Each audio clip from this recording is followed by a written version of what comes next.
guys, assalamualaikum warahmatullahi wabarakatuh. Salam sejahtera bagi kita semua. Kembali lagi bersama saya Jendini untuk menemani kalian mengulas beberapa informasi maupun berita yang terbit di koran harian Rakyat Benteng. Tepatnya hari ini Rabu 21 Juli 2021. Apa kabar kalian semua? Semoga dalam keadaan sehat walafiat. Dan Jendini juga selalu mengingatkan kalian untuk menjaga kondisi badan. Dan jangan lupa untuk mematuhi protokol kesehatan seperti yang pemerintah anjurkan di saat pandemi COVID-19. Tanpa berlama-lama lagi, kita langsung saja. Ada apa ya di Benteng hari ini? Untuk berita utama hari ini di 21 Juli masih mengenai pandemi COVID-19, bahwa dana penanganan COVID-19 sebesar 29 miliar rupiah ini masih mengendap. Dilaporkan dari Karangtinggi bahwa pemerintah Kabupaten Bengkulu Tengah telah menganggarkan dana senilai 34 miliar rupiah untuk penanganan dan penanggulangan bencana non-alam yaitu COVID-19, namun untuk penggunaannya saat ini baru mencapai 5 miliar rupiah. Nah, sementara sisanya yang sebesar 29 miliar rupiah masih mengendap atau belum dipergunakan. Kabid Pengendalian Penyakit Dinas Kesehatan Bengkulu Tengah, Yoki Hermawansyah SKM MSI, ini mengatakan bahwa penggunaan dana untuk penanganan dan pencegahan COVID-19 sudah mulai dilakukan.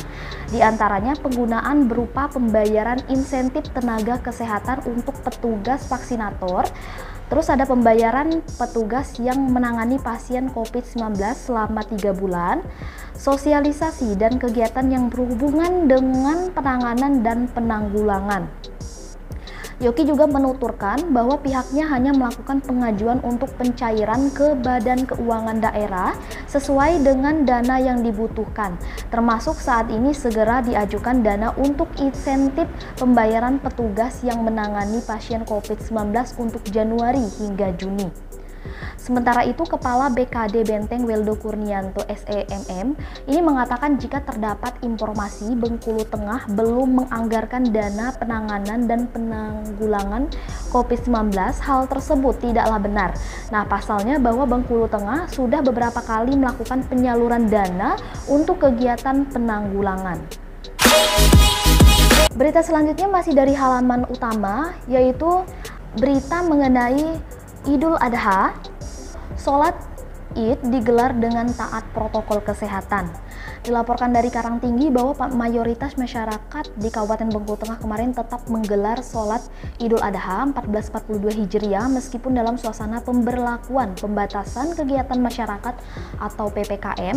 Nah, pelaksanaan sholat ini dengan menerapkan protokol kesehatan. Camat Pondok Kubang Zainal Abidin SIT mengatakan jika pelaksanaan sholat Idul Adha ini dilangsungkan di sejumlah masjid, namun untuk pengurus masjid telah diingatkan agar tetap menerapkan protokol kesehatan berupa menjaga jarak, mencuci tangan dengan sabun, menggunakan masker, membawa peralatan perlengkapan sholat masing-masing. Nah, senada yang disampaikan Camat Talang 4 Siti Fatimah SH, jika pelaksanaan sholat ini tetap berlangsung dengan protokol kesehatan, Kepala Bagian Kesra Setdakap Benteng Dr. Randes Sriwidodo mengatakan pada tahun ini, pemerintah Kabupaten Bengkulu Tengah tidak ikut serta dalam pelaksanaan sholat Idul Adha bersama warga.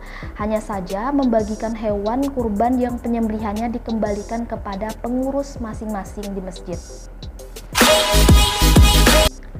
Berita selanjutnya ini juga masih dari halaman utama mengenai Hari Raya Idul Adha, bahwa versi Kemenak 504 ekor, versi Distan 648 ekor hewan kurban.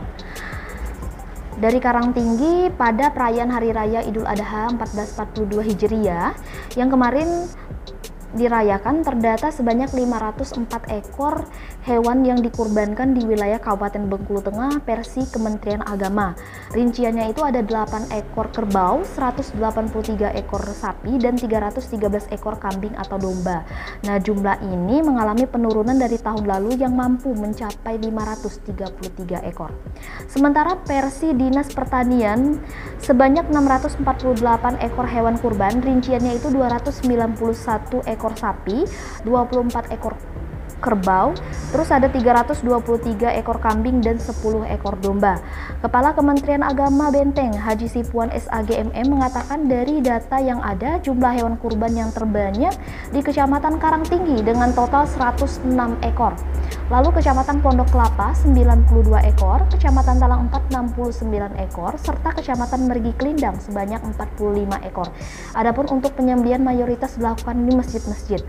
Sipuan menuturkan sesuai dengan instruksi dan surat edaran pemerintah, jika penyembelihan hewan kurban ini tetap dilaksanakan secara syariat agama Islam. Hanya saja penyembelihan diperbolehkan dengan dihadiri panitia kurban, kemudian daging yang telah dibungkus diantarkan langsung ke rumah warga yang penerima. Kadisten Benteng Dr. Andes Supawan Said ini melalui Kabid Peternakan dan Kesehatan Hewan Watler Gilbert Tampu Bolon SPT mengatakan jumlah hewan yang disembelih tahun ini meningkat dari tahun sebelumnya. Watler menjelaskan data tersebut diprediksi bertambah mengingat ada 3 hari jeda waktu penyembelihan hingga 2 hari ke depan sejak Hari Raya Idul Adha. Dikatakan Watler, adapun jenis hewan kurban yang disembelih tahun ini terdiri dari sapi sebanyak 291 ekor dan kerbau 24 ekor terus ada kambing 232 ekor serta domba 10 ekor. Terkait dengan kesehatan hewan yang disembelih untuk dijadikan kurban, dari pemantauan di sejumlah rumah pemotongan hewan dan penjual diakui Watler pihaknya tidak menemukan hewan sakit atau tak layak konsumsi. Nah, itulah tadi berita di halaman utama. Nah, kita lanjut ke halaman liputan 11 RBT. Di liputan 11 RBT masih mengenai berita Hari Raya Idul Adha tentang korban, yaitu 9 ekor sapi dan 2 ekor kambing disembelih. Dilaporkan di Desa Sri Kuncoro, Kecamatan Pondok Kelapa pada peringatan Hari Raya Idul Adha 1442 Hijriah kemarin menyembelih 9 ekor sapi dan 2 ekor kambing. Terkhusus di Masjid Al-Mu'minun Dusun 3, penyembelihan untuk 4 ekor sapi dan 2 ekor kambing. 1 ekor sapi diantaranya merupakan bantuan dari Polda Bengkulu. Sekdes Sri Kuncoro, Alim, mengatakan terdapat 4 titik lokasi yang digunakan untuk menyembelih. Nah, Alim menjelaskan teknis untuk pengambilan daging menggunakan kupon yang dibagikan kepada masyarakat. Sementara itu, anggota Komisi 1 DPRD Benteng, Rahaya, mengatakan di Desa Pasar Pedati, Kecamatan Pondok Kelapa, terdapat 36 ekor sapi yang dikurbankan. Nah, 9 ekor diantaranya merupakan bantuan dari luar daerah. Terpisah Wakil Ketua LDII Benteng, Sudatyo SPD, menjelaskan bahwa manfaat berkurban ialah yang paling utama untuk beribadah, bersyukur, dan berbuat kebaikan kepada sesama.